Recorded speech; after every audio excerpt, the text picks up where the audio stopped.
y el padre Pedro Barrajón desde Roma. En este día, como decía Susana, de la Virgen de Guadalupe, nos unimos también al Papa, que pronto, o en este momento incluso, está empezando una misa aquí en Roma dedicada a la Virgen de Guadalupe. El Papa Francisco, si no recuerdo mal, comenzó esta tradición de tener en Roma el día 12 una misa para mexicanos, latinoamericanos, devotos de la Virgen de Guadalupe. Y les invito a iniciar esta presentación con una oración en el nombre del Padre, del Hijo, del Espíritu Santo. Amén. Dios te salve María, llena eres de gracia, el Señor es contigo. Bendita tú eres entre todas las mujeres y bendito es el fruto de tu vientre Jesús. Santa María, Madre de Dios, ruega por nosotros pecadores, ahora y en la hora de nuestra muerte. Amén. Gloria al Padre y al Hijo y al Espíritu Santo, como era en el principio, ahora y siempre, por los siglos de los siglos. Amén. María, Madre de Guadalupe, ruega por nosotros en el nombre del Padre y del Hijo, del Espíritu Santo. Amén. Bueno, es un gusto estar con ustedes para presentar esta plática, conferencia, como le queramos llamar, sobre la verdadera devoción a la Virgen María. Es un título que tomo de un famoso libro de San Luis María Griñón de Montfort, que vamos a ver, porque nos podríamos preguntar, bueno, es que hay una falsa devoción a la Virgen María, pues podría haberla. Y vamos a querer presentar la devoción de la Virgen María según la Iglesia Católica, que, como sabemos, pues no es la misma que tienen las iglesias protestantes, parecida a la iglesia, a iglesias ortodoxas, muy parecida. Y subtítulo, títulos marianos y devoción a María. ¿Por qué? Porque recientemente, como saben, el Dicasterio de la Doctrina de la Fe emitió una nota doctrinal sobre algunos títulos marianos, en concreto María Corredentora, María Mediadora, y quisiera, como colofón o como apéndice final de esta, diríamos, conferencia, en base a lo que hemos visto durante la misma, hacer mención a ese documento. Vamos a seguir este esquema. María en la fe de la Iglesia. El punto número 1, que es muy importante, es un poco teológico, pero fundamental. Y vamos a explicar la doctrina del Concilio Vaticano II sobre la devoción a María, que está expresada en una constitución dogmática llamada Lumen Gentium, Luz de las Gentes, el último capítulo, dedicado este documento a la Iglesia. Los padres conciliares del Vaticano II quisieron dedicar a María, Madre de la Iglesia, todo un capítulo, que es el más acabado, resumen, de la teología sobre María. Y entonces yo he escogido algunos párrafos de este documento para comentarlos con ustedes. Después, quiero recordar dos grandes devotos de la Virgen María, verdaderos devotos, Luis María Griñón de Montfort y San Juan Pablo II. Hay muchísimos más, gracias a Dios. Yo me he querido basar en ellos porque quizás los conozco un poco más y también pueden ser más conocidos. Después voy a tocar el tema de qué es o qué son los títulos marianos. ¿Por qué hablamos de títulos marianos?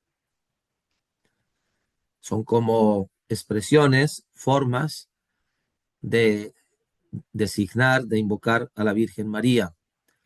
Los títulos marianos más importantes están en las llamadas letanías lauretanas. Son letanías, es decir, repetición de invocaciones que se tienen especialmente en Loreto, por eso lauretanas. Y he tomado dos de las letanías lauretanas de Loreto que vamos a desglosar también en función de ese documento que se llama María Mater Populi Fidelis, porque en estos dos títulos marianos también se tocan temas que toca la nota doctrinal.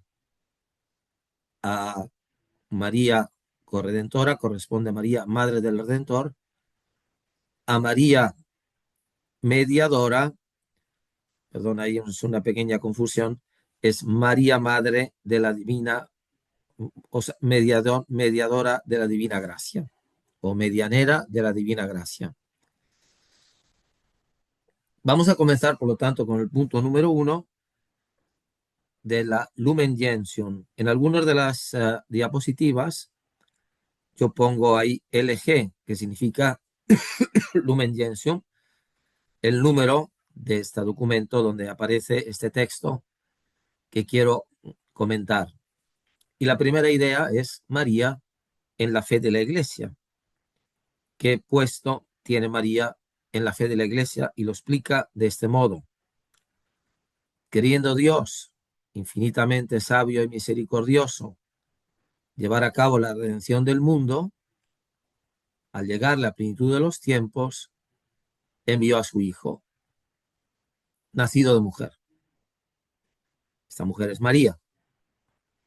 Por lo tanto, vemos que sí hay una unión muy estrecha entre la redención que Dios quiere llevar a cabo a través de su Hijo, pero su Hijo viene, por voluntad del Padre, al mundo encarnándose y nace de una mujer. No podría ser verdaderamente humano si no fuera. Y lo hace para redimirnos, en otras palabras, para que nosotros pudiéramos recibir la adopción a ser hijos. Y este nacido de mujer hace la referencia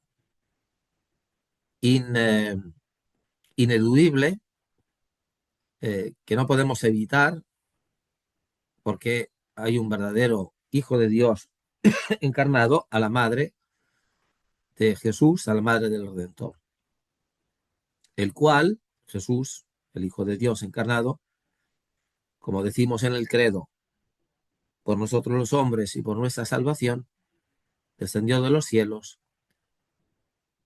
y, por obra del Espíritu Santo y se encarnó de la María la Virgen. Tomó la carne de María la Virgen, porque como sabemos, la concepción de Jesús es sin colaboración de semen masculino. Este misterio divino de la salvación nos es revelado y se continúa en la Iglesia. Esto es muy importante porque la fe que nosotros tenemos a María es una fe que vivimos en la Iglesia, es una fe que se nos revela en la Iglesia. Por eso consideramos que es tan importante el parecer de la Iglesia, por ejemplo, sobre apariciones. Como en otra ocasión, me parece que tuvimos ocasión de compartir, a mí me tocó estar en el Comité Teológico para las apariciones de la Rosa Mística, que pues gracias a Dios el año pasado, todavía el año pasado, el Papa Francisco aprobó, pero había como dudas, había como, eh, pues por bastante tiempo la misma diócesis en Italia, en Brescia, no solo no se pronunciaba, sino que más bien era contraria. Por eso los fieles esperaban pues un dictamen eh, fidedigno del obispo y del Papa. ¿Por qué? Porque la fe de la Iglesia, porque la fe en María se vive en la iglesia, se nos revela en la iglesia. Eso es muy importante, este aspecto eclesial de la fe de María. Añade el texto que fue fundada por el Señor como cuerpo suyo y en la que los fieles unidos a Cristo cabeza y en comunión con todos los santos, en esta iglesia, aquí se cita una frase del canon romano que se dice en la misa, cuando se usa el canon romano, los fieles deben venerar en primer lugar, aquí hago hincapié en el verbo venerar a María en la Iglesia Católica, no se la adora, solo se adora a Dios, se venera de un culto que se llama hiperdulía. Dulos es una palabra griega que significa culto, que también está unida a una palabra que podría ser traducida como esclava. Es un poco la veneración que el esclavo daba a su señor en la antigüedad. Nosotros veneramos de un culto de hiperdulía, es decir, de veneración especial, si queremos compararla a los santos, a la Virgen, a la gloriosa siempre Virgen María. ¿Por qué se dice gloriosa? Porque está en la gloria. ¿Por qué se dice siempre Virgen?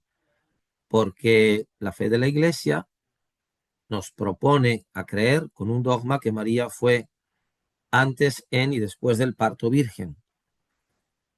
Y se dice de ella la más grande prerrogativa que Dios le concedió, a partir de la cual vienen todas las demás, que es madre de nuestro Señor, de nuestro Dios y Señor Jesucristo. Entonces, María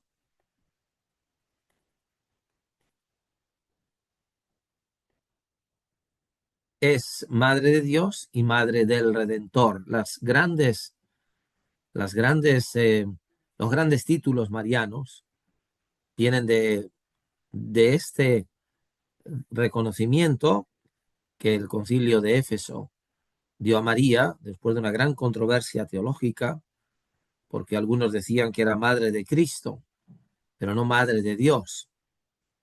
Y el concilio dijo, si es madre del Hijo de Dios encarnado, es verdaderamente madre de Dios, aunque también es madre de Cristo como hombre, para reivindicar en primer lugar la divinidad de Jesús.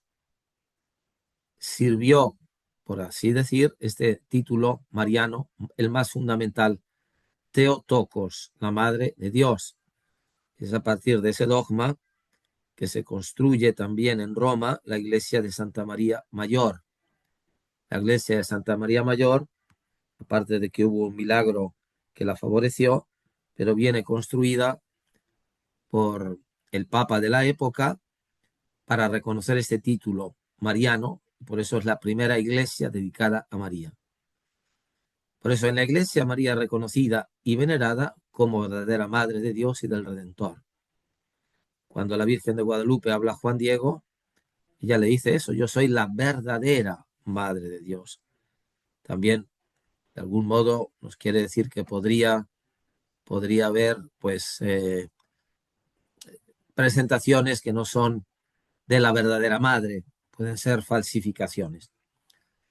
Es Madre de Dios, Padre, perdón, Madre de Dios Hijo, predilecta del Padre y Sagrario del Espíritu Santo. Redimida de modo eminente, en previsión de los méritos de Cristo. ¿Qué significa esto? Esto es el dogma de la Inmaculada Concepción. El dogma de la Inmaculada Concepción nos dice que María fue concebida inmaculada, es decir, sin pecado original, de modo eminente, previendo los méritos de su Hijo. Y por esto mismo, ella está unida con vínculo estrecho e indisoluble a Él. ¿Cuál es lo grande de María? Perdón, lo grande de María es la unión con su Hijo. ¿Qué otra criatura? Obviamente ya no hablamos de la Trinidad, donde la unión es de otro tipo, ¿qué otra criatura está más unida a Jesús? María, por ser su madre. Y por ser su madre ha sido redimida de modo eminente, de tal manera que aun siendo verdadera mujer, tú eres el orgullo de nuestra raza, dice el libro de Esther, es de nuestra raza. Sin embargo, nació sin pecado original. Por eso está enriquecida con esta prerrogativa de ser madre de Dios Hijo, Teotocos. Pero también se la presenta, porque lo es, hija predilecta del Padre, porque ella es también como nosotros, de algún modo, hija en el Hijo, y sobre todo del Padre. Y tabernáculo, templo, sagrario del Espíritu Santo, como dice el ángel Gabriel en la Anunciación. El Espíritu Santo vendrá sobre ti y la fuerza del Altísimo te cubrirá con su sombra. Por eso María aventaja en gracia a todas las criaturas, excepto una. Y ustedes ya están pensando quién o cuál es esta criatura. Es la humanidad de Cristo. Cristo como hombre es una criatura porque es verdadero hombre. Y Cristo tiene una gracia todavía más inminente, pero dejando de lado al Hijo, aventaja a todas las criaturas, celestiales y terrenas. Por eso es quejarito mene, llena de gracia. Por eso tiene más gracia, es más santa, lo veremos más adelante, que cualquier otro santo. E incluso que los mismos ángeles. Por eso es llamada por la devoción y reconocida por la teología como reina de los ángeles. Y no solo eso, sino que es verdadera madre de los miembros de Cristo, es decir, de nosotros. Por ser madre de Dios, es madre nuestra. No estoy yo aquí que soy tu madre, le dice a San Juan Diego, por haber cooperado, aquí está el tema de la cooperación, con su amor, con su sí, a que nacieran en la iglesia los fieles, es decir, nosotros, que somos miembros de Cristo, de esta cabeza. Entonces hay una ventaja en relación a las otras criaturas en la gracia. Por ello es miembro eminente de la iglesia. Es proclamada miembro celestísimo. Sabemos que la iglesia es un cuerpo y el cuerpo tiene muchos miembros, pero de eminencia especial es María. Por eso también es considerada como tipo y ejemplar de la iglesia. Lo que nosotros vemos en la iglesia, también lo vemos en María y viceversa.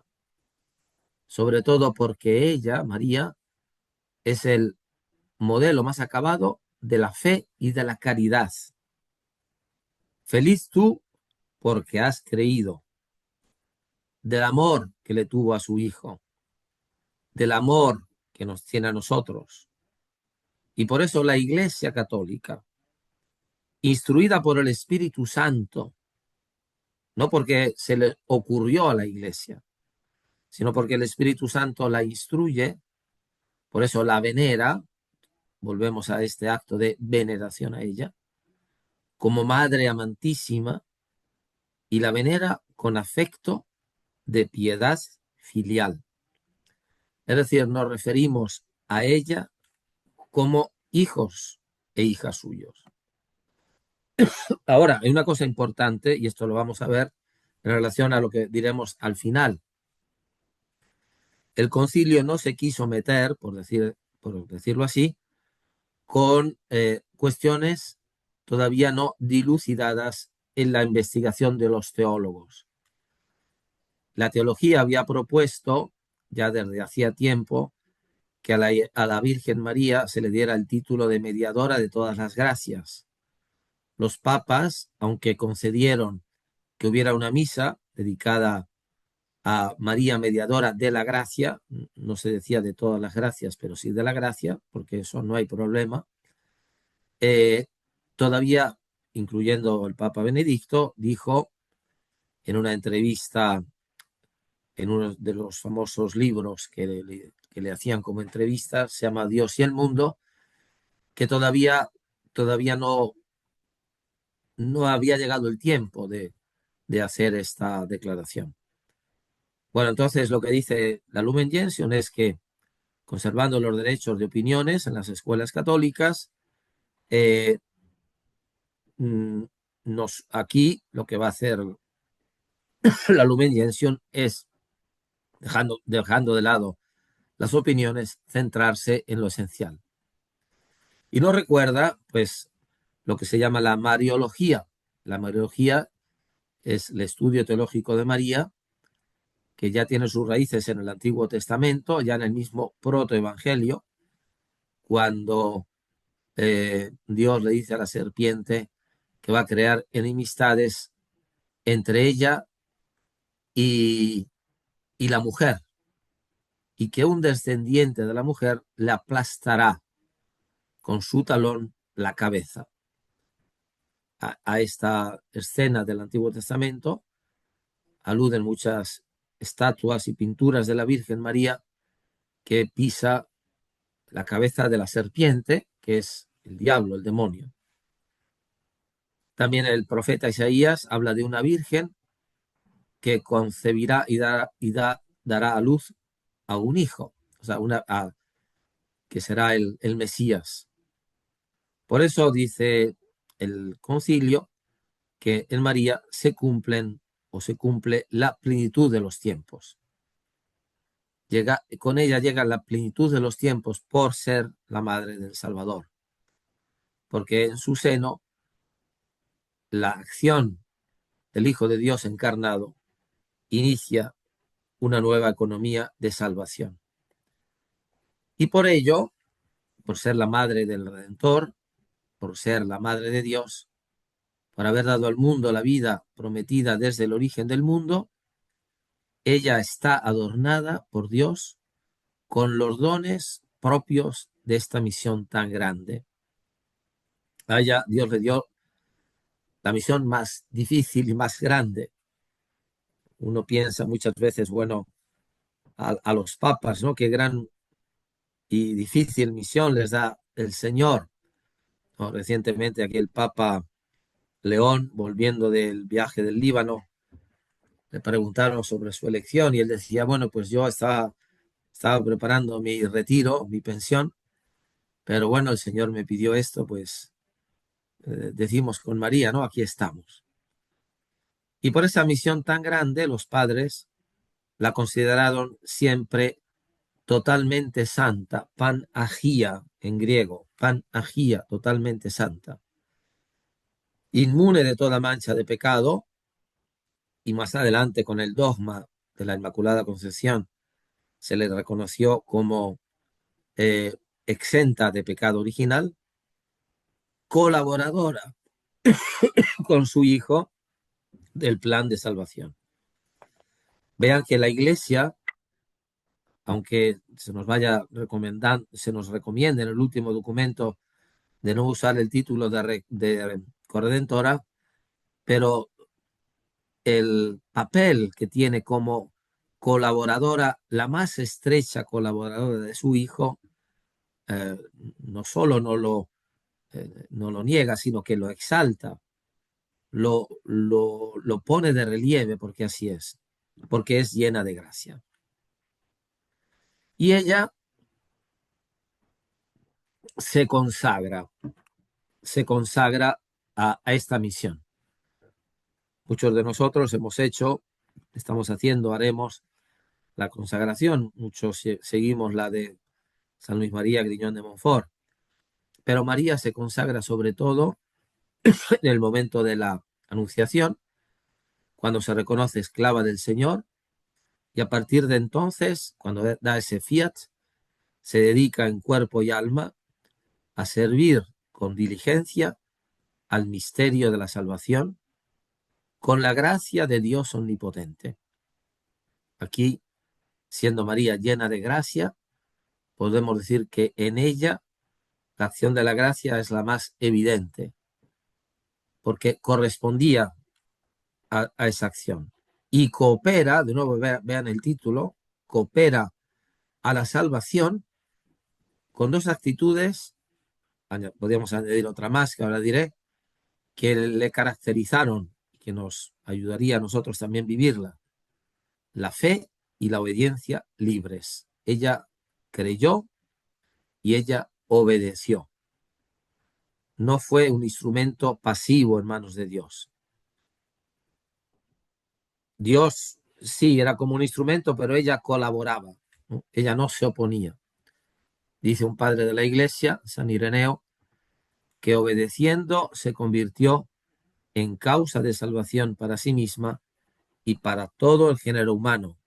Aquí también está un aspecto muy fuerte de su unión estrechísima a la redención de su Hijo. Y repito, aunque se nos aconseje para que no se entienda mal el título de corredentora, para que no se entienda, sobre todo por los hermanos separados, que le damos un papel que correspondería a Cristo, pero la idea está ahí. Ella se convirtió, junto a su Hijo, obviamente, en causa de salvación para sí y para todo el género humano. Luego el concilio nos dice cómo María vivió esta unión con su Hijo a lo largo de la vida de su Hijo. La vemos en la Anunciación, en la visitación, en la ofrenda de su Hijo al templo después de 40 días del nacimiento, ya antes en el mismo nacimiento, en la huida a Egipto, en Nazaret, en la vida pública, en el Calvario. Ella vivió como ningún otro ser humano la unión con su Hijo.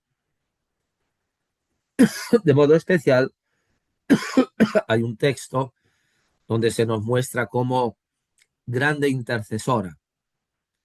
Las bodas de Canaán, conocemos el texto, no lo voy a leer, pero reconociendo que falta el vino y señalando a su hijo esta falta y asumiendo una respuesta que parece o parecería negativa del hijo: ¿qué tengo yo que ver contigo? Todavía no ha llegado mi hora, como diciendo, espérate, yo no es mi hora de manifestarme en los signos de mi autentificación como Mesías. Sin embargo, todos los comentaristas dicen que de algún modo María, con su acción intercesora, adelanta esta hora. Esto es algo muy bonito y misterioso. En el plan de Dios, María intercede para que su hijo, de algún modo, comience su ministerio público con este gran milagro. Tanto es así que ella ya no responde a su hijo, sino a los sirvientes, estando totalmente segura de que su hijo iba a actuar por la unión tan grande que tiene con él, aunque aparentemente el hijo le ha dado una respuesta negativa. Ella sabe, por esa unión que va más allá de palabras que tenía con él, haced lo que él os diga. Y ahí Jesús hace el milagro, ¿no? Como muy bien sabemos, y la gente se sorprende y dice, ¿cómo es posible que, o sea, le dicen al novio, o sea, ¿cómo es posible que tú has dejado para, para el último momento lo mejor? Y el evangelista San Juan dice, este es el primero de los signos, de los milagros que realizó Jesús en Caná de Galilea. Así manifestó su gloria y sus discípulos creyeron en él.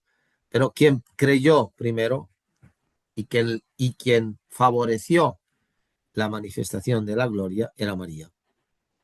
Por eso María tiene una misión maternal en la iglesia, y dice el concilio, que también repite el documento de la nota doctrinal, que no disminuye la mediación del Hijo.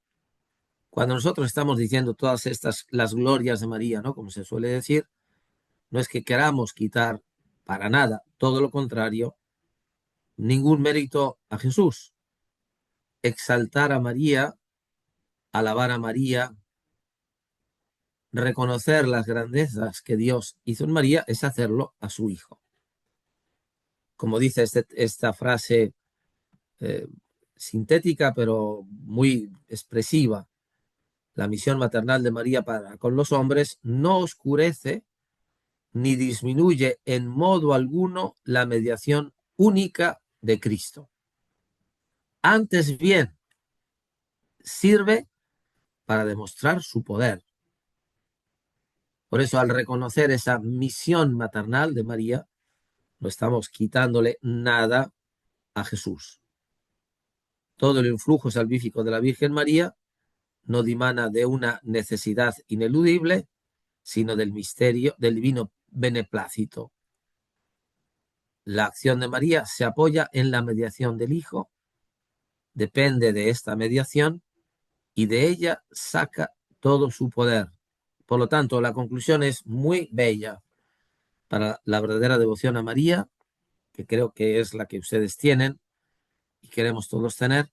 Lejos de impedir la unión inmediata de los creyentes con Cristo, la fomenta. Vamos a ver más adelante algo que le pasó a Juan Pablo II. De nuevo, cooperó a la obra de la redención. Estos son textos del Vaticano II, esto es fe de la Iglesia. Concibiendo a Cristo, engendrándolo, alimentándolo, presentándolo al Padre en el templo, padeciendo cuando moría en la cruz, cooperó en forma enteramente impar, es decir, única. Ninguno otro ha cooperado como ella a la obra de la salvación.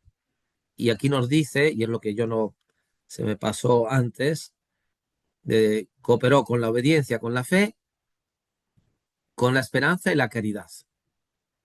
O sea, cooperó con las tres virtudes teologales manifestadas en forma de obediencia. Por eso es Madre nuestra en el orden de la gracia. Es Madre nuestra en la vida espiritual. La vida de un católico que no considera a María, pues le falta algo. Y yo creo que el Señor, antes o después, se la va a presentar en su camino. ¿Por qué? Porque ella tiene como misión esta, cuidar de los hermanos de su Hijo, cuidar de nosotros. María no ha dejado la misión salvadora, sigue en la iglesia intercediendo continuamente para obtener los dones de la salvación eterna. ¿Por qué? ¿Cómo se explican estos santuarios marianos? Como decía Juan Pablo II, esa geografía mariana, ¿no? ¿Por qué? Porque ahí ella, o desde ahí, está ejerciendo su misión de intercesora, de cuidar con amor materno por nosotros, hermanos de su Hijo. Y por eso, oigan bien esto, y lo dice el concilio, la Santísima Virgen María es invocada con estos títulos: abogada, intercede por nosotros; auxiliadora, socorro, mediadora. La Iglesia no niega esos títulos, al contrario, los favorece. Lo que ha dicho, por ejemplo, recientemente es que por ahora no se diga que es mediadora de todas las gracias. ¿Por qué no? Porque hay gracias de las que ella no fue mediadora. Por ejemplo, ella no fue mediadora de la gracia que le llegó a Cristo. Ella no fue mediadora de la gracia que le llega a sí misma. Entonces, ahí lo que quiere más bien con este documento es simplemente no negar todo esto, para nada, sino que haya, si fuera necesario, en algunas personas un equilibrio. Por eso también el concilio habla para quien, no sé, no tuviera esa percepción, que a mi modo de ver es evidente, habla de la función subordinada de María. Jamás podrá compararse criatura alguna con el Verbo encarnado y redentor, pero así como el sacerdocio de Cristo es participado por los ministros sagrados, yo soy sacerdote, pero yo no lo soy como Cristo, que es el único sacerdote. pero soy verdadero sacerdote, porque comparto el sacerdocio de Cristo, aunque indignamente. Del mismo modo que la bondad de Dios se difunde de diversas maneras en las criaturas, la mediación única del Redentor no excluye, sino que suscita en las criaturas diversas clases de cooperación, participadas de la única fuente. Por eso el documento eh, reciente habla de la mediación participada de María. ¿Y quién, sino María, participa y coopera en modo eminente con la obra de redención de Cristo? Pues ella. Sin embargo, la Iglesia, que no duda en confesar esa función subordinada, experimenta continuamente la protección maternal de María, porque uniéndose a María, nos unimos con mayor intimidad a su Hijo, que es lo que ella quiere en realidad. Ella habla aquí está la humilde esclava del Señor. Ella no se pone ahí para ser glorificada, la glorifica al Padre, claro, porque quiere que lleguemos al Hijo. Por eso, y está concluyendo el concilio, María está íntimamente unida a la misión de la Iglesia. Por eso, quien quiera llevar a cabo la misión de la Iglesia, en la evangelización, por ejemplo, tiene que estar unido a María. Y por eso nos explicamos cómo la Virgen de Guadalupe tuvo ese impacto enorme en la evangelización de América Latina, de México en primer lugar. Yo acabo de leer una biografía del obispo Juan de Zumárraga, que es el que recogió la, diríamos, la proposición de Juan Diego y el que fue el testigo de este milagro de la Virgen de Guadalupe. Pues llegando los españoles, 10 años después, había muy pocos conversos. Y pocos años después, de modo inexplicable, bueno, inexplicable no, porque estaban las apariciones, 2 millones. Entonces pasaban de algunos millares a 2 millones, porque María nos conduce a realizar la misión de la Iglesia. Y es modelo de santidad. Modelo de santidad. Nosotros, como fieles, luchamos por ser santos. Por eso levantamos los ojos a María, ¿no? La Salve Regina Mater Misericordiae. Vuelve a nosotros esos tus ojos de misericordia, porque mirándote a ti podemos llegar hacia donde tú estás con Dios. Y en ellas se reflejan las verdaderas virtudes, porque quien mira a María, lo que le hace ella, ¿qué es? Llevarlo a su Hijo. Atrae a los creyentes al Hijo, a su sacrificio del Hijo y al amor del Padre. María no quiere, por decirlo así, que vayamos solo a ella, porque ella nos va a decir, vengan a mí para que yo les lleve a mi Hijo. Por ello es ejemplo de amor maternal por las almas. Ella ama las almas como los pastores deberíamos amarlas, como con esa caridad con que las amó su Hijo. Y por eso dice el concilio que la Iglesia profesa un culto a María desde el concilio de Éfeso, distinguiendo, como he dicho, la adoración que se da al Hijo de la veneración que se da a ella.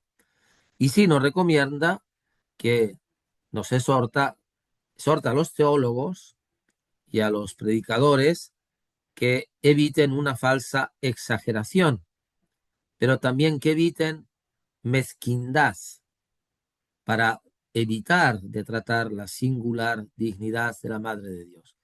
Entonces aquí, repito, esta nota doctrinal que sé que ha sido un poco, ha causado un cierto revuelo, como si se quisiera evitar el culto a María, no es eso. Se quiere, no sé si se consiguió o no, no sé si fue el mejor momento, eso no lo sé, pero lo que pretendía era hallar este equilibrio de la falsa exageración que se podía dar en algunos pero no quiere mezquindad, no quiere quitar todo lo que hemos dicho, porque no puede no querer eso quien sea católico.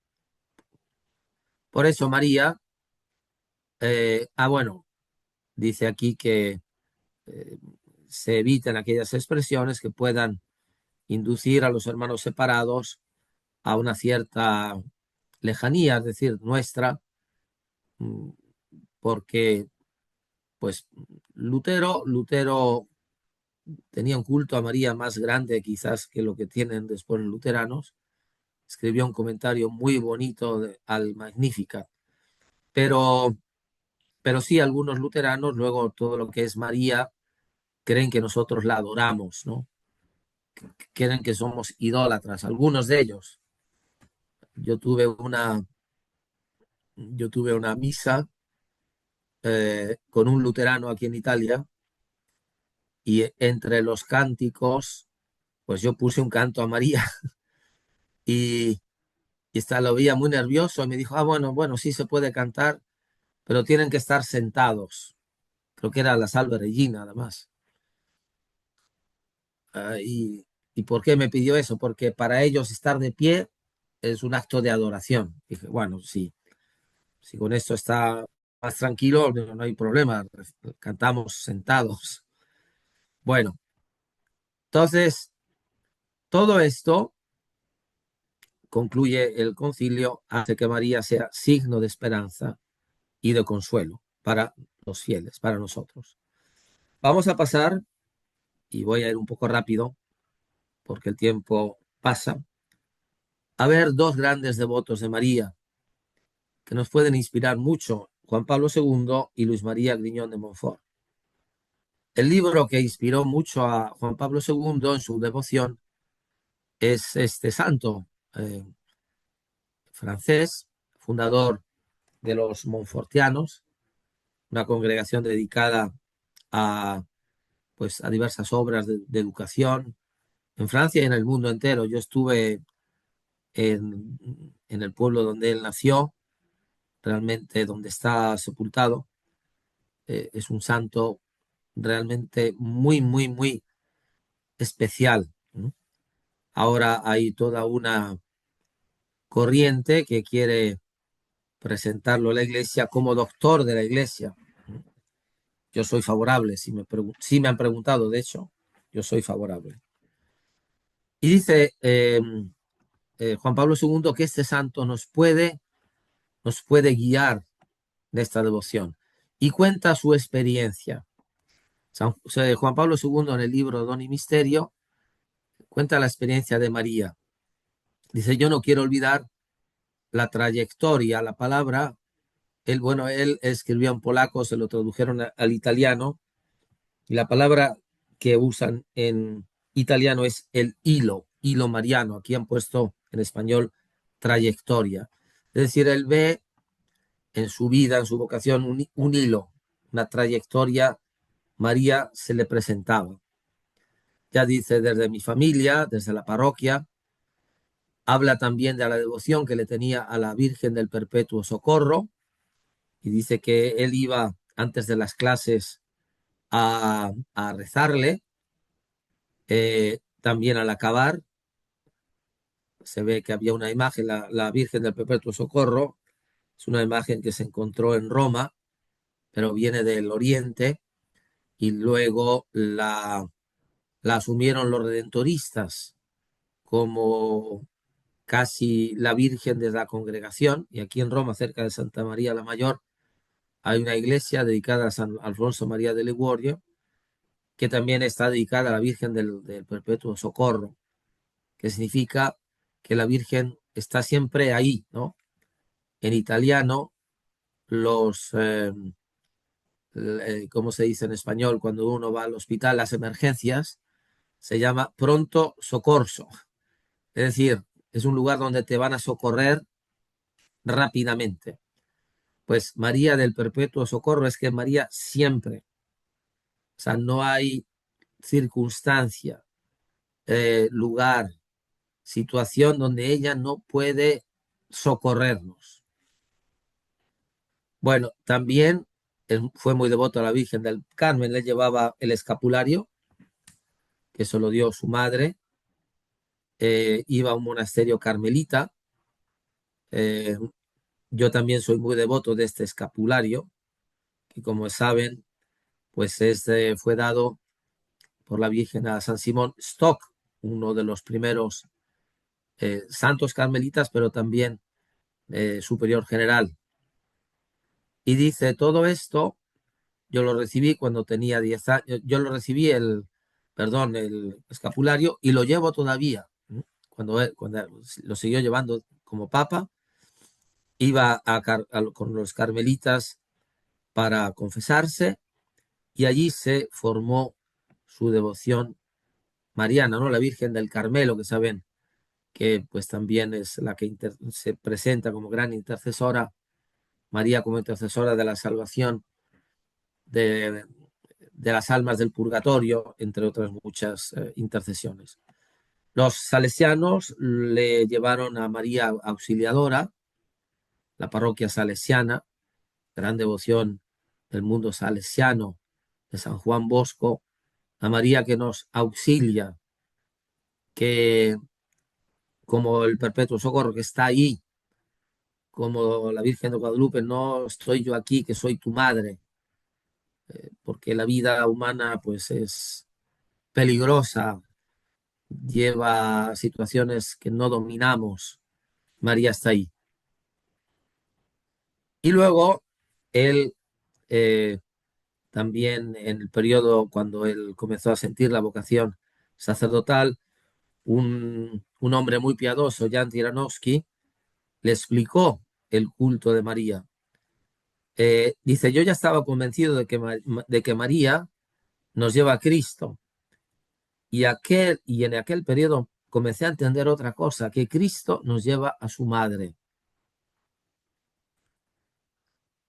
Es algo automático, podríamos decir, pero temporalmente puede tener una fase, ¿no? Yo recuerdo, hablo ahora de mí, perdón que se hablo de mí, tuve una fase muy cristológica cuando entré al noviciado, los primeros años de mi vocación, y acercándome al sacerdocio, comencé a sentir la necesidad de María. Me vino como espontáneo. Yo, gracias a Dios, no vi ninguna oposición entre Cristo y María, al contrario. Pero Juan Pablo II sí tuvo un momento de, no sé si llamarle duda. Dice, hubo un momento en el cual me cuestioné mi culto a María. Dice, que tenía tanta devoción que no será excesivo, no comprometerá la supremacía del culto de vida a Cristo, porque quizás comenzaba a estudiar la teología, cristología, se puso esa duda. Y entonces de esa duda le sacó el libro San Luis María Griñón de la verdadera devoción a la Virgen María de San Luis María Griñón de Montfort, este tratado de la verdadera devoción, que le enseñó que María nos acerca a Cristo con tal de que se viva su misterio en Cristo. En otras palabras, nuestra devoción a María tenemos que vivirla, este misterio, porque María también es un misterio, en Cristo. Y no va a haber ningún problema. Al contrario, quien tiene una auténtica devoción a Cristo, Él te va a llevar a María. Estoy seguro. Y dice que de este teólogo, dice, bueno, puede cansar un poco. Yo les voy a enseñar, tengo aquí un libro, un segundo. Tengo aquí un libro que se llama El Libro de Oro. Está en francés. Le Livre d'Or, que son los escritos de San Luis María Griñón de Montfort, porque él escribió también varios libros. Este libro de la verdadera devoción a la Virgen María estuvo perdido más de 100 años. Creo que, no sé si un momento de también de confusión en Francia, que había varias revoluciones y todo eso, lo escondieron y lo descubrieron por casualidad. Y es el libro que le inspiró, que inspira a muchos otros personas y que, bueno, aquí están los escritos, Dice, bueno, a lo mejor es un estilo diverso porque es de la época barroca. A mí me gusta el estilo, ¿eh? Quizás a otros no. Pero más allá de eso, su pensamiento es sólido. Su pensamiento es sólido. Y ahí entendió por qué la iglesia, por ejemplo, reza el Ángelus 3 veces al día. Porque el Ángelus nos está recordando las palabras decisivas del diálogo de Gabriel y María como núcleo central del acontecimiento más grande que ha tenido lugar en la historia de la humanidad. Entonces estamos yendo a ese momento que cambió la historia y que cambia las vidas y cambia las nuestras, ¿no? Eh, y de ahí viene su famosa, diríamos, expresión de consagración de San Luis María Guillón de Montfort, que luego puso en su escudo, totus tus, que abrevia una frase del libro, totus tus ego sum, se refiere a María, yo soy completamente tuyo, María, etonia mea tu asunt, y todas mis cosas son tuyas. Es decir, yo soy tuyo, pero lo mío es tuyo, no es una como en el matrimonio, por decirlo así, ¿no? Lo mío es tuyo, lo tuyo es mío. Y continúa, accipiote in mea omnia, yo te recibo en mis cosas, en mi vida, te doy pase para que entres a mi vida. Preve mihi cortum, María, dame tu corazón, María. Es decir, ese corazón que ha amado como ninguno a su hijo, dámelo tú. Bueno, pues todo esto lo acrecentó en su devoción mariana y luego habla también de otras experiencias, las horas de la Inmaculada Concepción, que se cantaban en la iglesia parroquial, los cantos populares a María, las lamentaciones sobre la pasión en la Cuaresma, donde se hablaba de la Madre Dolorosa, en fin, también había un santuario nacional, se llamaba Calvaria, de Sebridowska, que visitaba a él y que caminaba mucho ahí, pensaba, eh, dice que él en esos caminatas, en este santuario, pensaba en la iglesia, en esa situación difícil del comunismo, y luego dice una frase final, mirando hacia atrás, mirando hacia esa devoción mariana, constato cómo todo está relacionado, cómo hoy como ayer nos encontramos con la misma intensidad en los rayos del mismo misterio. Es decir, el misterio de María que se le revelaba a él como joven, se le sigue revelando, se le seguirá revelando como papa. Bueno, diré también alguna palabra del libro, La verdadera devoción a la Virgen María, de San Luis María Griñón de Montfort, por si alguno tiene la tentación de leerlo. Ojalá caiga en la tentación. Entonces, la primera parte presenta a María en la historia de la salvación, cómo es necesario darle un culto a María, cómo María está totalmente dentro del misterio de Cristo y de la Iglesia, cómo María está presente en el tiempo de la época de San Luis en la Iglesia y en los últimos tiempos y sobre todo en la lucha final. Hay algunas revelaciones en las apariciones recientes de que hablan esa presencia de María en la lucha final y yo por eso lo puse en rojo, voy a decir algunas palabras un poco más adelante sobre María y los apóstoles de los últimos tiempos. La segunda parte, que se habla de el culto a María, con fundamentos teológicos, también San Juan María, perdón, Luis María habla de deformaciones, ¿no? El culto se puede deformar y dice de ese culto a María tiene que ser no deformado, verdadero, y da unas características que por eso lo pongo en rojo, que vamos a ver con algunas prácticas devocionales.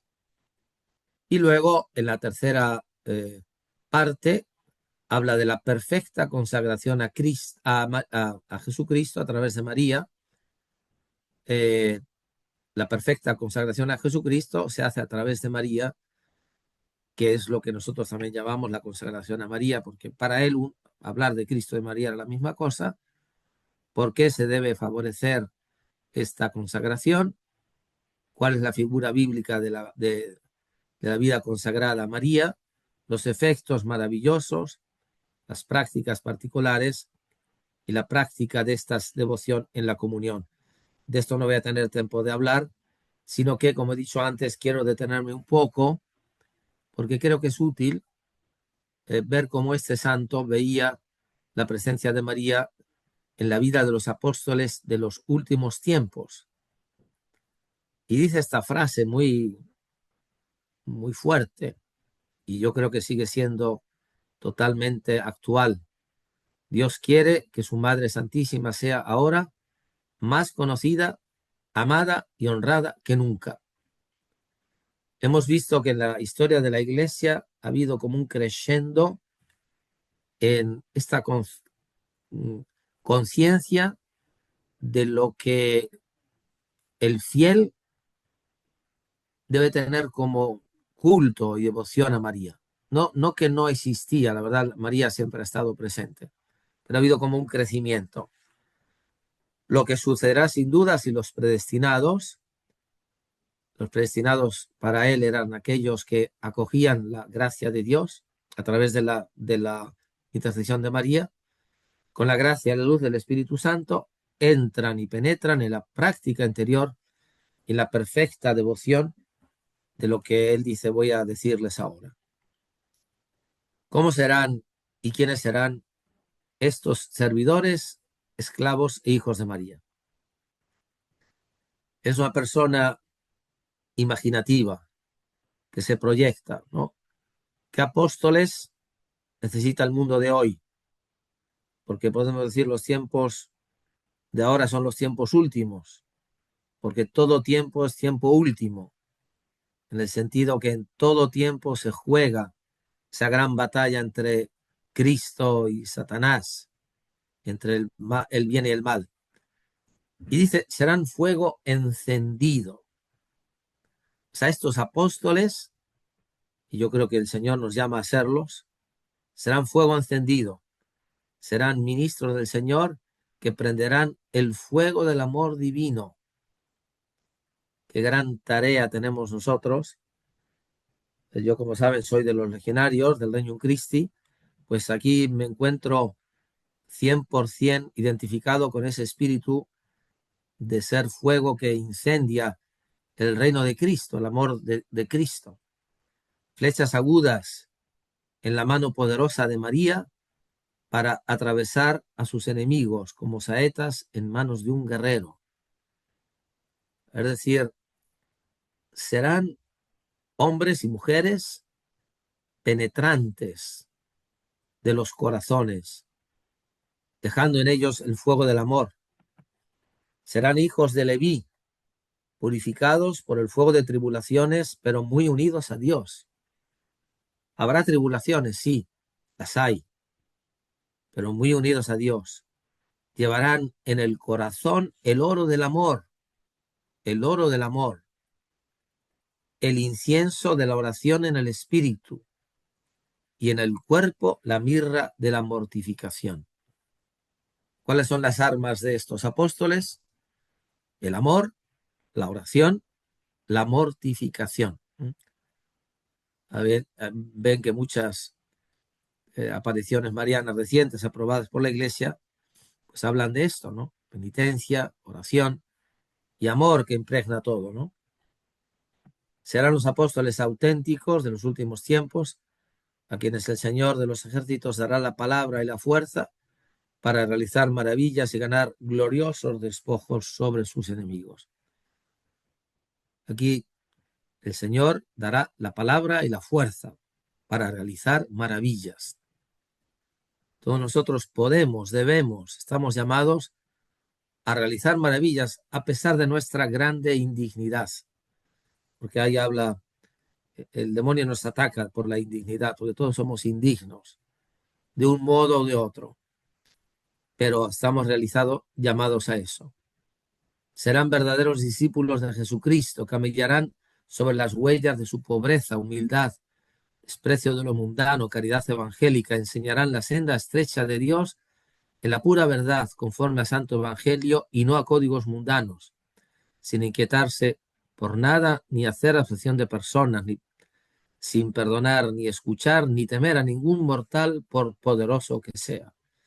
O sea, apóstoles que pierden el miedo, ¿no? Pero con María.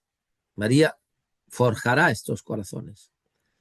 Y luego me detengo rápidamente en las características de la devoción a María, según San Luis María Grignon de Montfort, que sea interior, sí puede ser exterior, puede ser tener actos marianos, pero sobre todo interior, tierna, que no sea seca, a no ser que el Señor permita, por lo que fuera, sequedad, que sea santa, en otras palabras, que esté acompañada de obras santas, que sea constante, que no sea variable, que no sea solo por periodos y que sea desinteresada. Incluso aunque yo no reciba o no sienta recibir gracias o beneficios, para mí la siga viviendo. Hoy me siento, es una frase de él, como un corazón que arde, ¿no? De este santo. Hoy me siento más que nunca animado a creer y esperar aquello que tengo profundamente grabado en el corazón y que vengo pidiendo a Dios desde hace muchos años.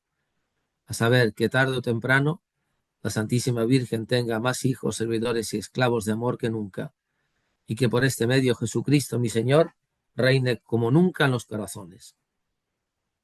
Qué ánimo apostólico tenía este hombre, ¿no?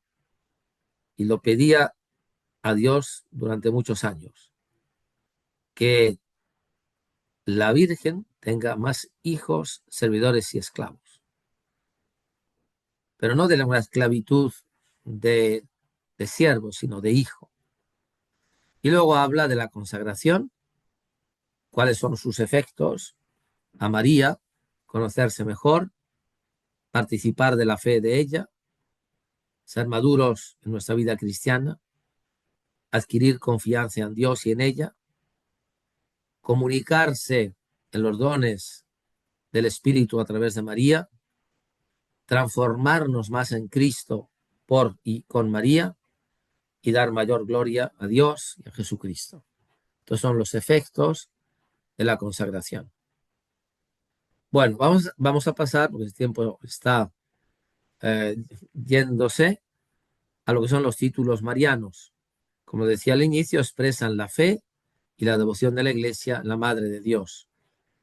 Perdonen que haga esta comparación un poco, que parece poco banal, si quieren, pero son como piropos, ¿no? En España se daban piropos a las mujeres, que eran decirle que eran bonitas, que eran guapas, pero no con ánimo, eh, con ánimo bueno, ¿no? Con ánimo de reconocer una belleza. Y son como piropos que nosotros lanzamos a María, ¿no?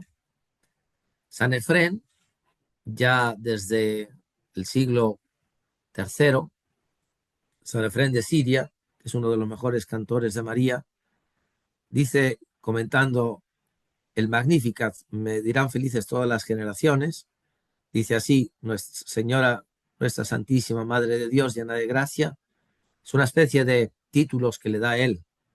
Tú eres la gloria de nuestra naturaleza humana, por donde nos llegan los regalos de Dios. Eres el ser más poderoso que existe después de la Santísima Trinidad, la mediadora de todos nosotros ante el mediador que es Cristo, el puente misterioso que une la tierra y el cielo, la llave que nos abre las puertas del paraíso, nuestra abogada intercesora. Tú eres la madre de aquel que es el ser más misericordioso y más bueno.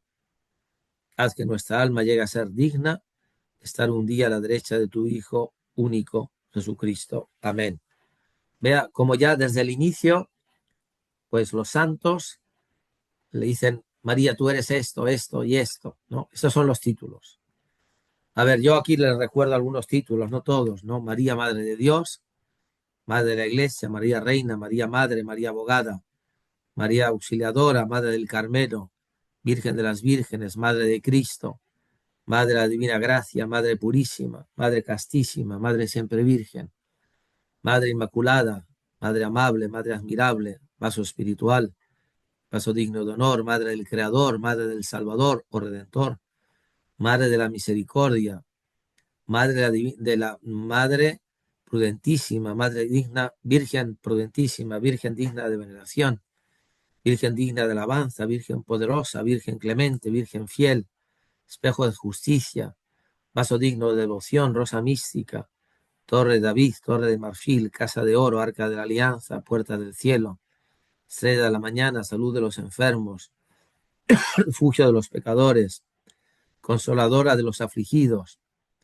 auxilio de los cristianos, reina de los ángeles, patriarcas, profetas, apóstoles, mártires, confesores, etcétera.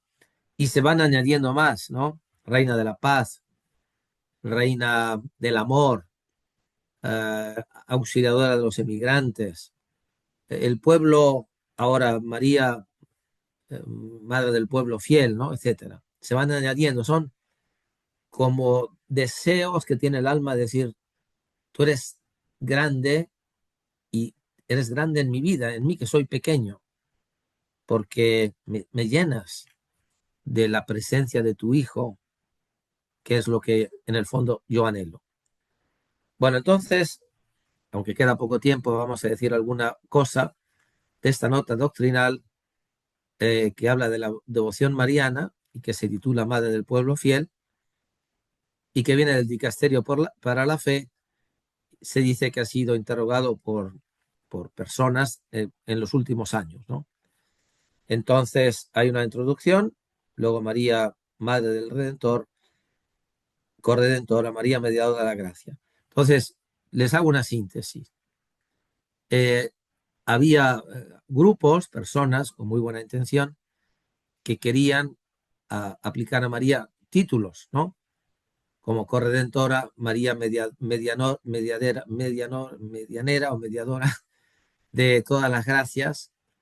Entonces, esta nota doctrinal, contrariamente a lo que yo creo que se ha presentado, no quiere para nada, lo dice al inicio como la primera premisa, quitar para nada la devoción a María en la Iglesia Católica, pero sí quiere, siguiendo el Concilio Vaticano II, decir, bueno, puede haber exageraciones, eso ya no lo queremos, pero mmm, sin querer, digamos, señalando que quizás sea mejor no usar estos dos títulos, María Corredentora y María Mediadora de todas las gracias, aunque el significado profundo lo va a explicar y existe, o sea, no hay ningún problema en que María se asocia a la redención de Cristo, pero la palabra corredentora podría ser como que está al mismo nivel y dice, bueno, no está al mismo nivel porque es la madre del Redentor, ¿no? El Redentor es Cristo y medianera de todas las gracias podría también parecer que se quita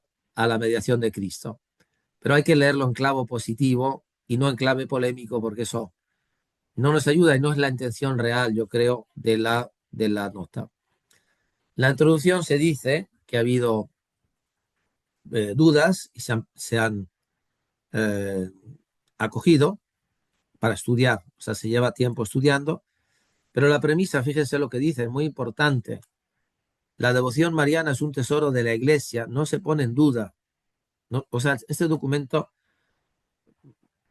no pone en duda que tengamos devoción a María, es lo menos que quiere, solo quiere clarificar, quiere valorar, quiere alentar, porque María es el rostro materno de Dios que apoya a los fieles en su fe como intercesora y modelo, manifiesta el amor divino de lo que la gracia puede obrar en un ser humano. Bueno, esta introducción es muy importante para entender lo demás. Se acepta completamente la cooperación de María en la obra de la salvación, como lo dijo el concilio, esto ya lo hemos visto. Ella es testigo privilegiado del amor de su Hijo al Padre y a la humanidad y está unida inseparablemente a la misión del Hijo. Entonces, la introducción, ¿qué hace? Para aquellos que luego van a seguir leyendo, dice, o sea, no queremos para nada disminuir la devoción a María, al contrario, queremos simplemente clarificar porque se nos ha preguntado. y se hace toda una, digamos, disquisición sobre cómo María es, digamos, percibida, la devoción de los padres de la Iglesia, que la tienen como Madre de Dios, como siempre virgen, como toda santa, usando algunos términos también griegos, ¿no? Hay párcenos, panagía. Se manifiesta sobre todo en los himnos, hemos visto el de San Efrén, en los iconos, o sea, la preeminencia que se da en los iconos a la Virgen María.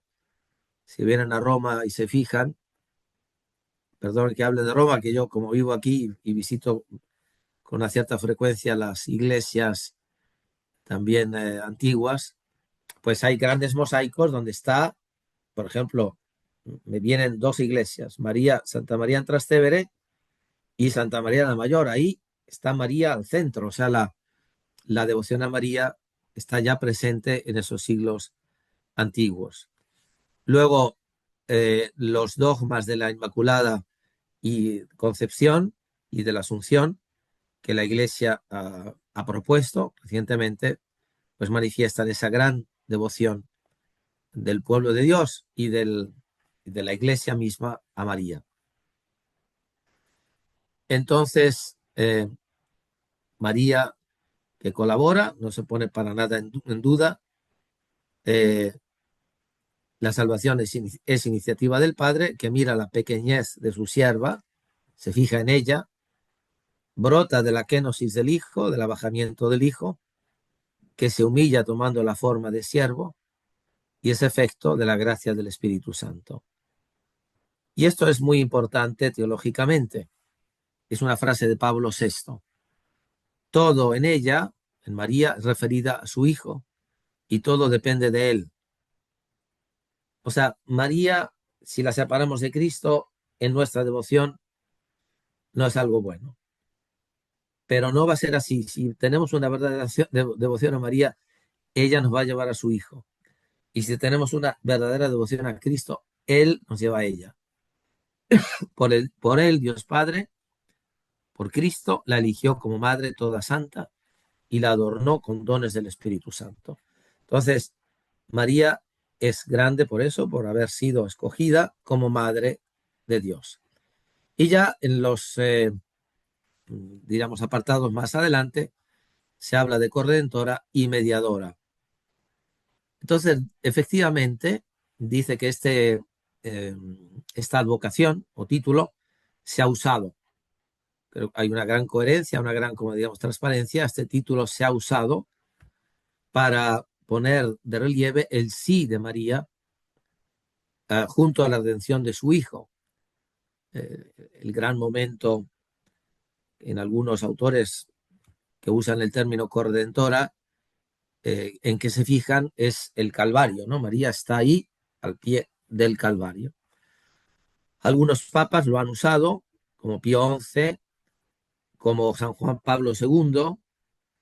También se dice, lo que yo les comenté antes, que el cardenal Ratzinger, o sea, el Papa Benedicto, cuando era cardenal, pensaba que era un término que mejor no se usara, porque según él alejaba de las escrituras y sobre todo podría provocar malos entendidos, que en definitiva es esto lo que dice este documento.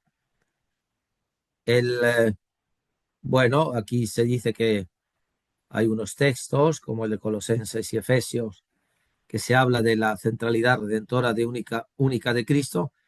Esto nadie, o sea, no se pone en duda. Cristo es el redentor.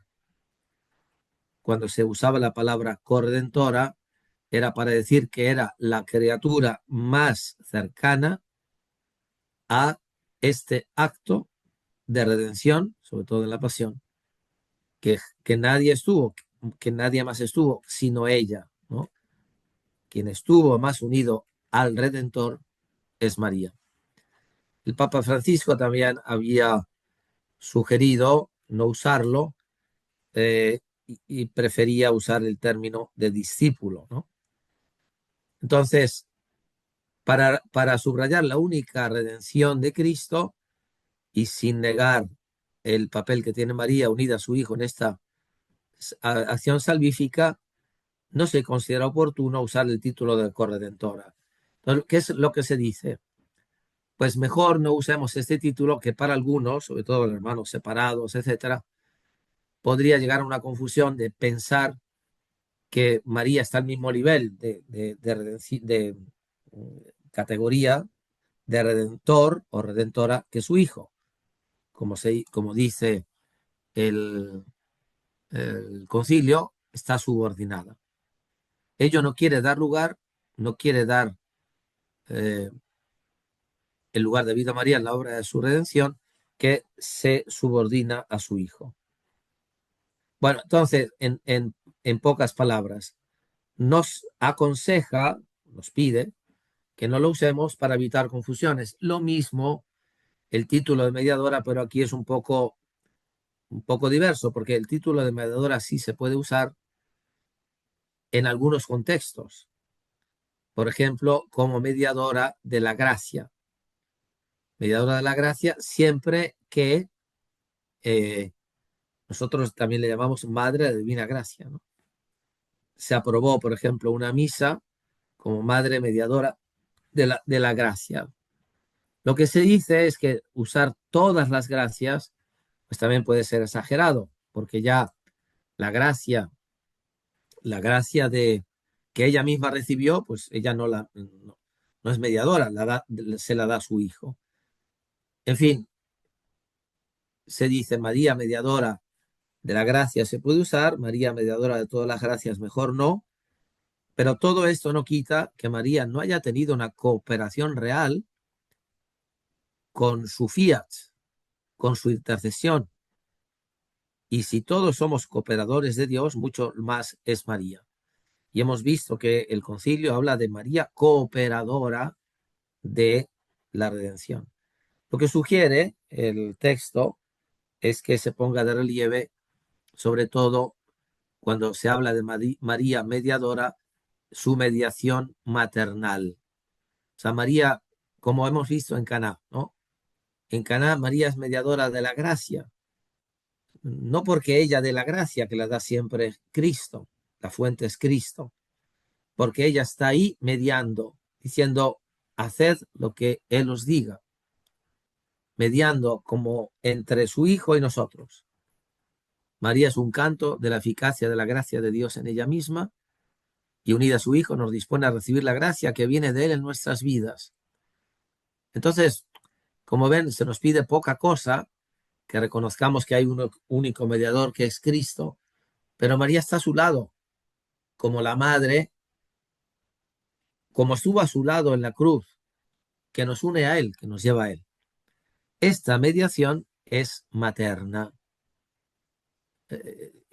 El tema de María como madre es algo maravilloso, ¿no? El Teotocos, no estoy yo aquí que soy tu madre, porque ese es lo que es María, madre.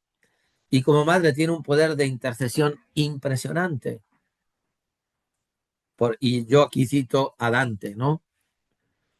El texto solo dice, menciona a Dante, pero no cita este texto, que yo lo busqué, lo pongo en italiano, luego lo traduzco en castellano, porque es maravilloso. En el paraíso, en el canto 33 del cielo, dice, mujer, eres tan grande y vales tanto, que quien quiere gracia y no recurre a ti, es como un deseo que quiere volar sin alas. O sea, quien quiere obtener una gracia y no la pasa por ti, es como un deseo vano. Quien quiere volar y no tiene alas, pues está imaginando. Pero pasar por ti no es una mera imaginación, es una realidad. Esto lo ha reconocido la Iglesia siempre. Eh, María nos dice que el cielo no está separado de la tierra, porque ella vive en la tierra trayéndonos el cielo a la tierra. Ella puede interceder por nosotros porque María está en el cielo en cuerpo y alma y sigue intercediendo como lo hizo en Caná. Por eso en ella hay una colaboración única que no se da en otros seres. Y luego otra cosa que subraya este documento como María, como con la mediación maternal de María, es la cercanía de María. María está cerca de nosotros. María está cerca del pueblo de Dios, como fue cercana a San Juan Diego. Por eso nosotros nos confiamos en ella. Y por eso acudimos a tantos santuarios marianos y a tantos lugares de apariciones marianas, confiados en ella como dadora de todas las gracias. Y finalmente el documento reconoce que María es Madre de la Gracia, nos dispone a recibir la gracia, a aumentarla, a acogerla, pero la fuente de la gracia es Cristo, ¿no? Es decir, este documento va más quizás a teólogos, diciendo, Cristo es la fuente, pero María es el canal privilegiado por donde sale esa gracia, porque es llena de gracia. Por eso usa una metáfora, el documento Ríos de Agua Viva, que simbolizan las gracias que salen de la única fuente de Cristo, pero ella es el primer canal por el que salen. Por eso es madre en el orden de la gracia. Su mediación no quita la mediación de Cristo, no es una vía paralela, hay solo una fuente, pero de esa única fuente salen los ríos de la gracia que también nos llegan por ella y a través de ella, con su mediación maternal. Por eso María es en el orden de la gracia nuestra madre y termina diciendo que también es discípula del Señor y que por eso está cercana al pueblo, que el pueblo la reconoce como madre. Bueno, yo quiero concluir, ya me he pasado de la raya, con unas frases que nos habla de María, del Papa Juan Pablo II, del Papa Benedicto XVI, una homilía maravillosa, el Día de la Inmaculada, que nos dice en síntesis que lo grande de María es que estuvo cercana al Hijo por ser madre y que lo acogió con un corazón humilde y que eso es la grandeza que ella tiene y que nos enseña. En el Día de la Inmaculada debemos aprender esto. El hombre que se abandona en las manos de Dios, como lo hizo María, no se convierte en un títere, en una persona aburrida, no pierde su libertad. Solo el hombre que se pone totalmente en manos de Dios encuentra la verdadera libertad, la amplitud grande y creativa de la libertad del bien. Entonces, esto lo aplica a María. María era libre, espíritu grande, porque se puso en manos de Dios. Cuanto más cerca está el hombre de Dios, más cerca está de los hombres. Y eso lo vemos en María. El hecho de que esté totalmente en Dios es la razón por la que está tan cerca de nosotros.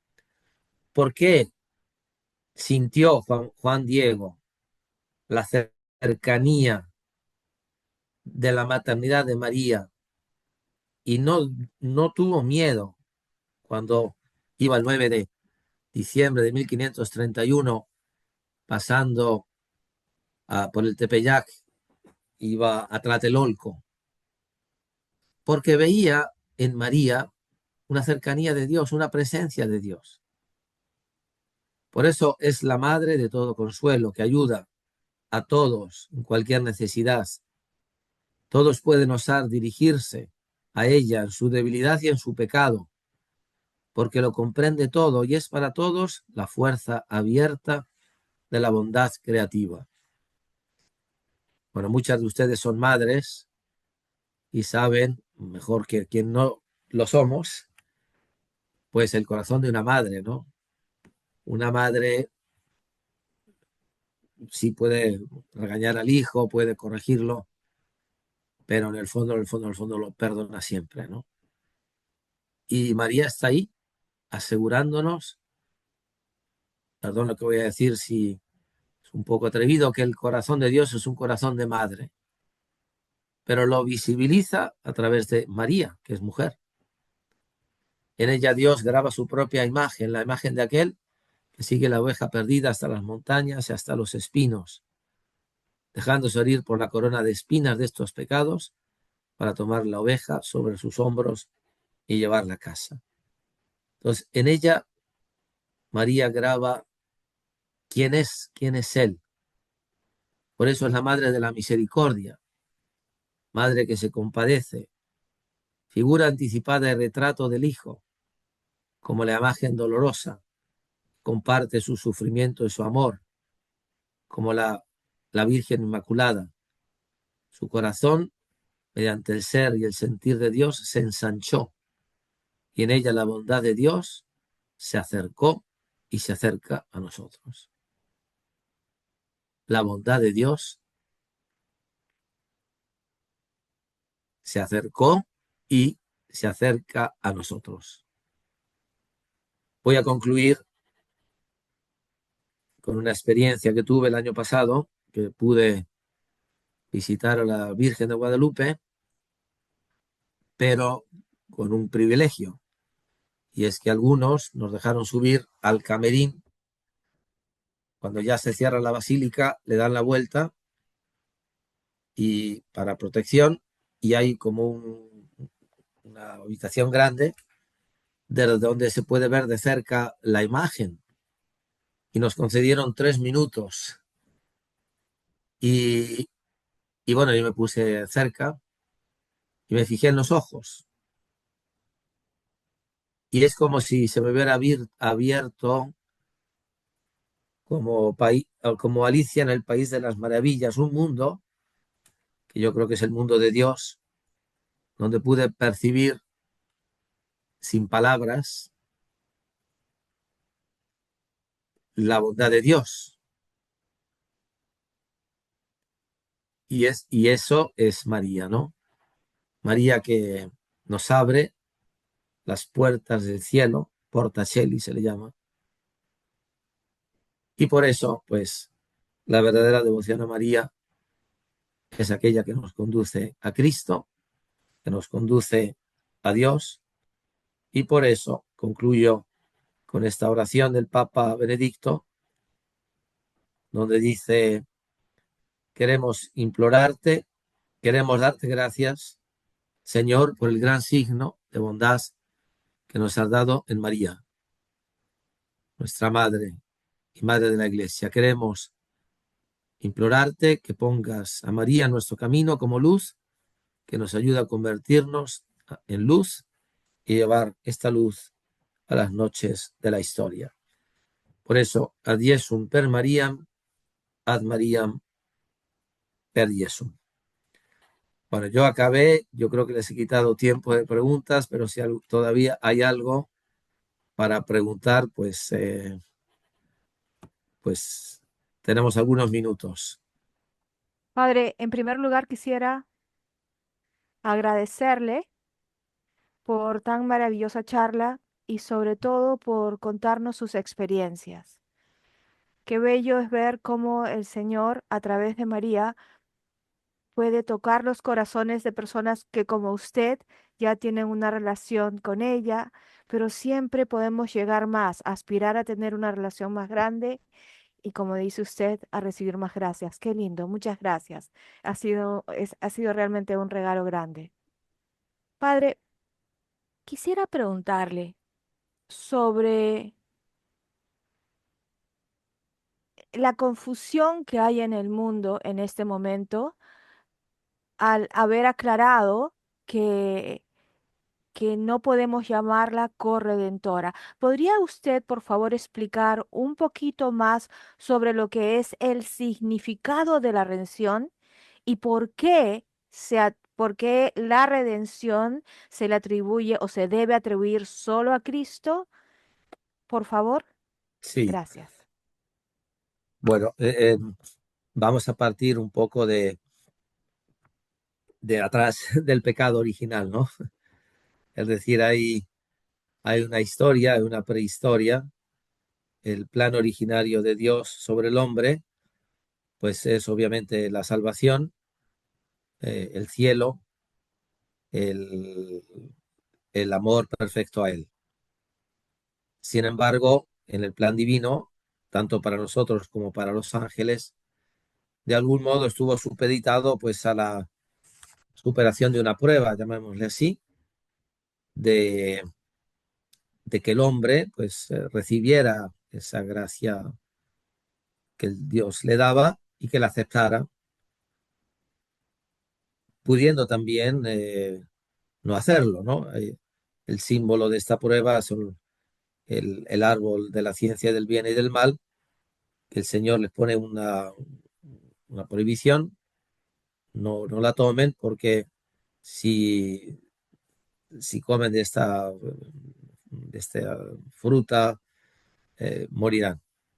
Y ahí viene pues ese gran misterio también de este ser eh, más grande que nosotros, porque es meramente espiritual, que es un ángel pervertido, y ahí ya podemos decir relativamente poco sobre su historia, pero sí, también es seres espirituales eh, de dignidad personal como nosotros, solo que puramente espirituales, algunos viéndose tan perfectos y tan llenos de dones, pues pensaron que podían ser incluso más grandes que Dios, se rebelaron y el Señor los castigó, pero les dio un cierto influjo, al menos para probar al, al hombre y a la mujer, y efectivamente lo probaron con una mentira, ¿no?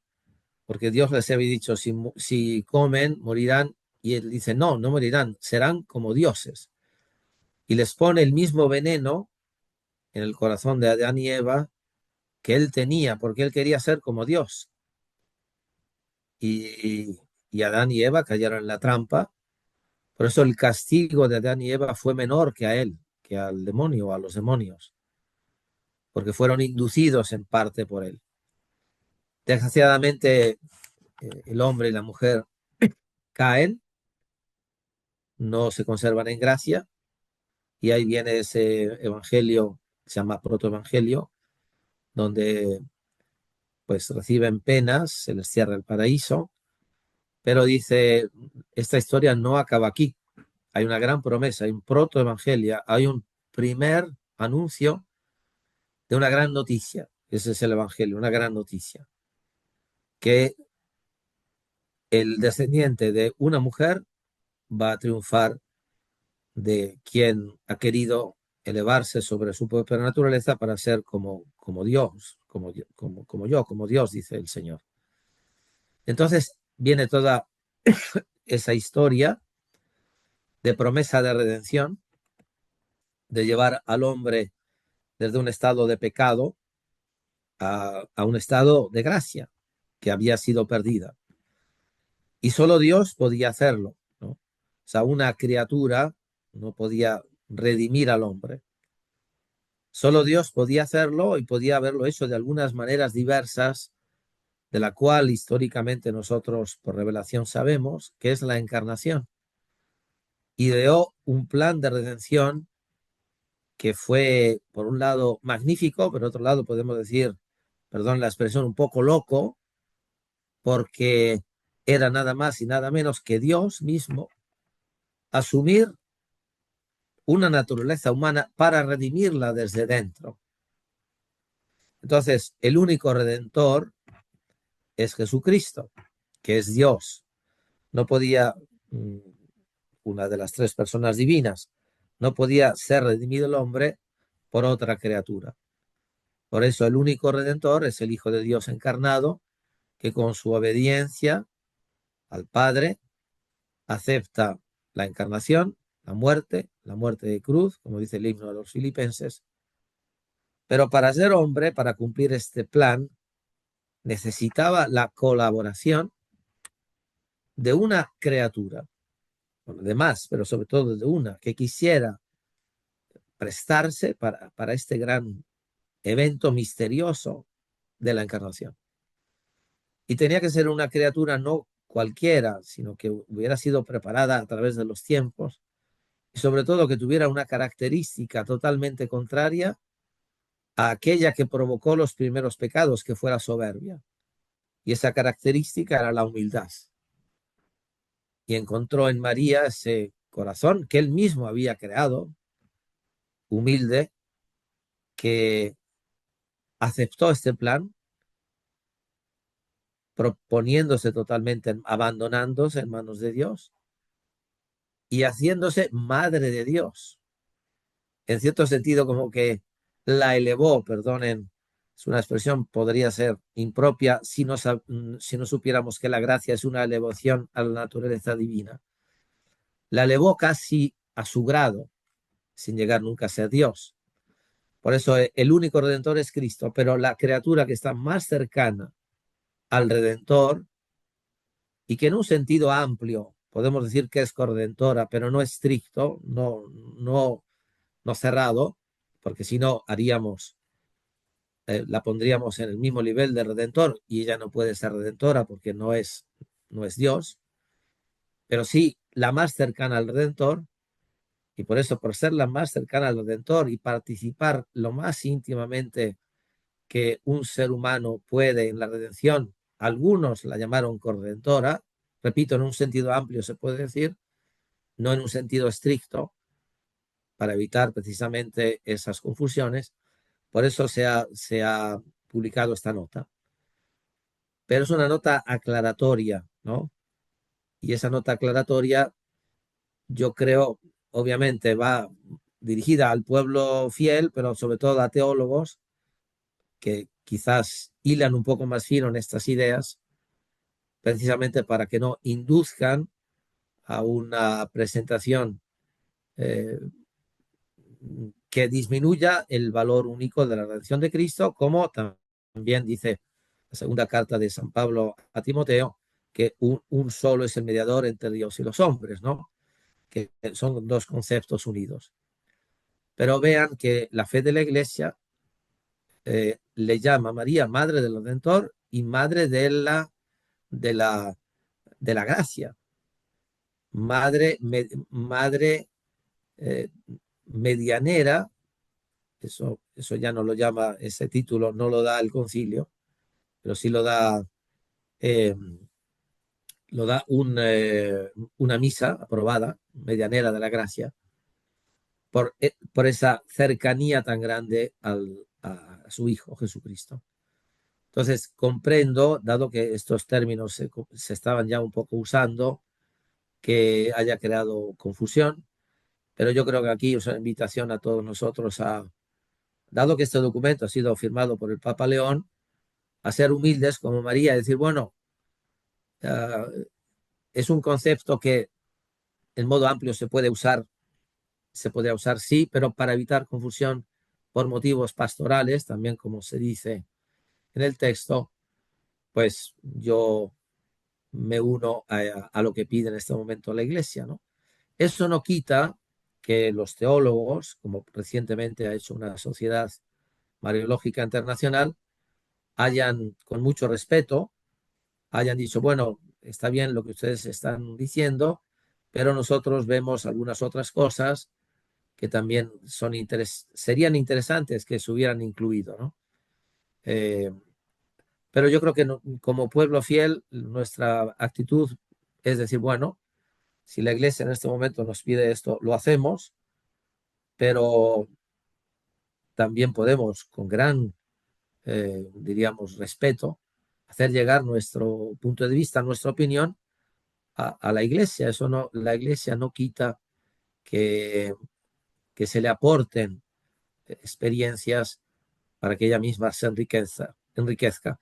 Pero sí, dado que ahora pastoralmente se nos pide esto, ¿por qué no también obedecer como obedeció María y Jesús ante esto que se nos pide, sabiendo, y esto es muy importante, que no se nos cortan las alas para nada en el culto y la devoción a María, como siempre lo ha entendido la Iglesia. Por eso yo quise comenzar con la exposición de la Lumen Gentium, porque viene de un concilio. Entonces, eso que nos dice el culto a María, la devoción a María, la verdadera devoción a María, es algo católico, es algo nuestro.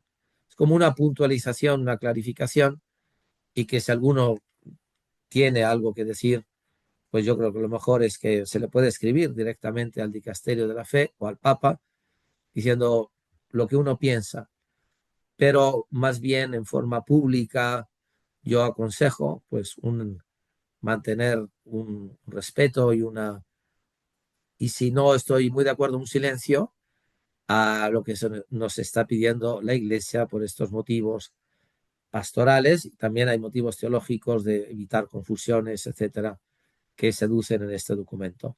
Lo que sí aconsejo es leerlo, que no es fácil, ¿eh? No es fácil.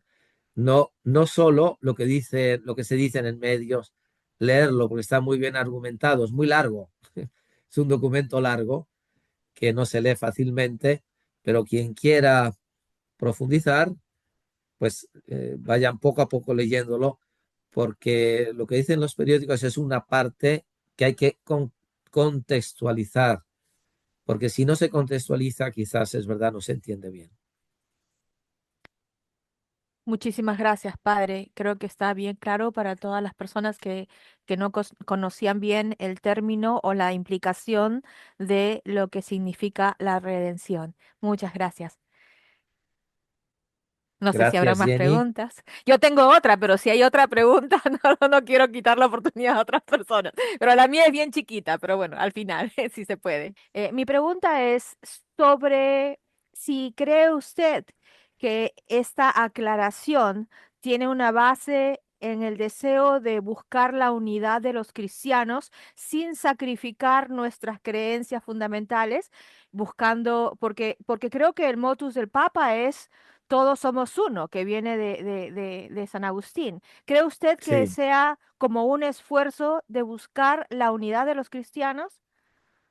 sí, este esfuerzo, más que de buscar la unidad, que también de evitar con ellos suscitar heridas innecesarias, digámoslo así.